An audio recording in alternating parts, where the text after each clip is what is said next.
Benvolguts, amics i amigues de Socium. Avui us vull parlar del sucre, quins beneficis o quins problemes té un consum elevat d'aquest aliment.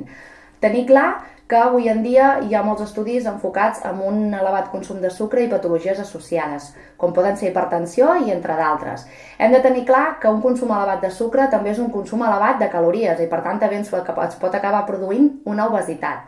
Amb l'article que veureu penjat a la web i que us recomano que us llegiu, us dono alternatives al consum de sucre i us explico una miqueta quina diferència hi ha entre un consum de sucre i un consum de mel. Tots sabeu que la mel també pot endolcir els nostres plats, però té unes propietats nutritives que el sucre no té. Per tant, és una manera diferent d'endolcir les preparacions que tingueu. De totes maneres, si voleu tenir més informació sobre quines són les aportacions nutricionals de la mel enfront del sucre, no deixeu de llegir l'article que us donarà informació sobre tot plegat.